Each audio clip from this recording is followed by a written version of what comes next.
Look at your phone. What app are you using right now? Instagram? TikTok?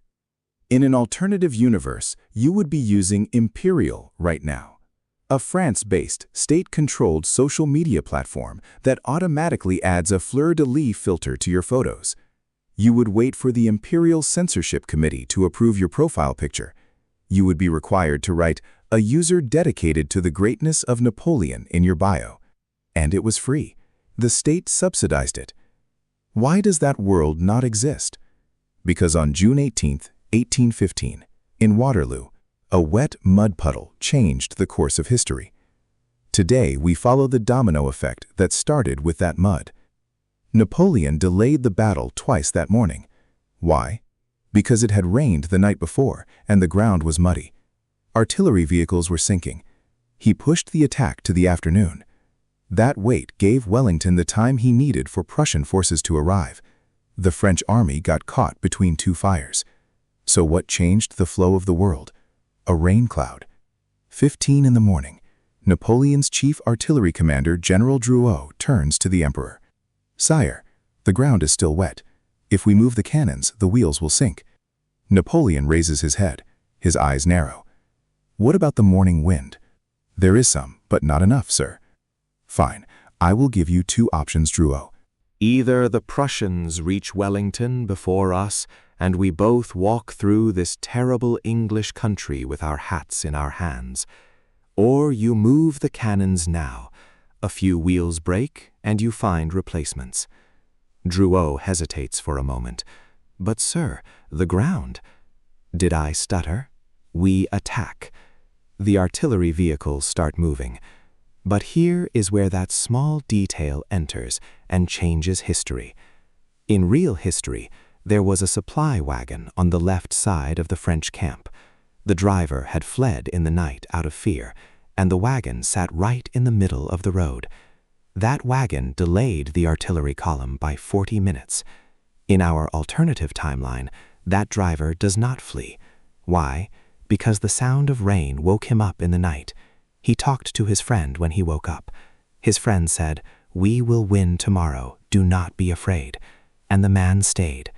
One driver, one sound of rain, one friend's words.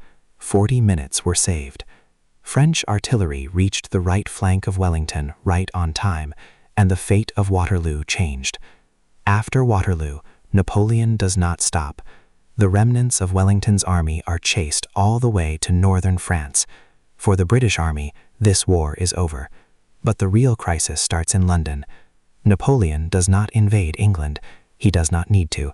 He brings back the Continental blockade. British trade gets strangled again. And right at this moment, a real disaster enters the picture. The period history calls the year without a summer. The Tambora volcano in Indonesia erupted in 1815. It pumped so much ash into the atmosphere that summer did not happen in the northern hemisphere. This occurred in real history too. No crops, famine, bread prices in England doubled. In real history, England got through it because trade was still running. In our alternative timeline, no trade. The blockade is in place. Famine is at its peak. Bread riots begin in London. We will negotiate with Napoleon. Never. Maybe we should take a look. England splits in two. This argument drags on for 10 years. The Industrial Revolution slows down because investors are paralyzed by uncertainty. They cannot run their own country. How are they going to run ours? Now let us cross to the other side of the ocean. America had already ended the War of 1812 on a bad note. In real history, the British had burned Washington. In our alternative timeline, England's eyes are on Napoleon, not on America. British pressure on the northern border eases. In the south, Spain is struggling with pro-Napoleon governments. America grows in the vacuum. It moves closer to France. Signs a trade agreement. The 1830s. America industrializes fast. England has slowed down. France has occupied.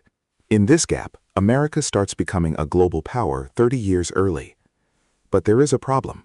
When Abraham Lincoln is elected president in 1860, he faces a much stronger South. Why? Because British trade weakened, but French cotton trade had been feeding the South. The American Civil War drags on longer, until 1871 instead of 1865. Lincoln is assassinated again, But this time, the South has not yet been defeated. The abolition of slavery is delayed by 10 years. Wait, this is getting complicated. Let us take a step back. Napoleon's victory paralyzed England, and England's paralysis pushed America down a different path. Moving on. Napoleon reorganizes Europe after 1815. Prussia weakened. Austria came to the peace table. Russia waits at the border. Napoleon builds a system: French law, a common currency, trade agreements. A rough draft of the European Union, 200 years early. In this system, there is no country called Germany. Bismarck cannot unite Germany in 1871 because Prussia is not strong enough. Does World War I still happen? Partly yes, but very differently. Napoleon died in 1821 in real history. In our alternative timeline, he is alive but falling ill. He hands the throne to his son in 1825. Napoleon II has none of his father's charisma. He is someone who spends more time at court than governing. France's internal conflicts begin. The 1848 revolutions are far more violent than in real history. The French Empire collapses in 1870. But instead of Germany rising to replace it, a French Republic emerges. The Great War breaks out in the 1880s instead of 1914. Different fronts, different alliances. But no Germany, no Hitler, no Holocaust. That alone is a massive difference. Now, let us go back a bit and talk about a real disaster. April 10, 1815, Indonesia. The Tambora volcano erupted, one of the largest volcanic eruptions ever recorded. It pumped so much sulfur dioxide into the atmosphere that sunlight was reduced for 1 to 2 years. In 1816, there was no summer in the Northern Hemisphere. Snow fell in New England in June. Crops rotted across Europe. In real history, this crisis did not hit England that hard. The war was over and trade was continuing. In our alternative timeline, Napoleon is enforcing the continental blockade right during this period. The famine caused by Tambora hits on top of the trade blockade. No food, no trade, no money. But here is the interesting part. This disaster pushes the British political system to its limits, and parliamentary reforms accelerate. The right to vote arrives in 1820 instead of 1832. Workers' rights begin earlier. Tambora, paradoxically, speeds up British democracy. The situation in France is different. Napoleon is feeding large armies. Grain is being collected from Poland and Spain to feed those armies. In 1816, there is no grain. The armies are starving. Napoleon is drowning in a logistics crisis, but he tells no one. There are feasts at the palace. On the front, soldiers are hunting birds. One supply wagon driver who did not flee in Waterloo. One sound of rain. One friend's words. That is all it took. England falls 30 years behind. America grows differently. Germany is never born. No Hitler, no Holocaust. But slavery lasts 10 more years. British democracy actually arrives earlier. Tambora hits everyone, but who it hits harder, that is decided by political choices. History is not a system designed for good people to win. Rain, mud, a soldier who fled, a soldier who stayed. These build and destroy empires. But let us say one more thing. One thing stays constant in every alternative history. People suffer again. Because the problem was not Napoleon. There was something that remained unchanged in the system. We call it human nature. Historians call it structural factors. Napoleon probably called it merde.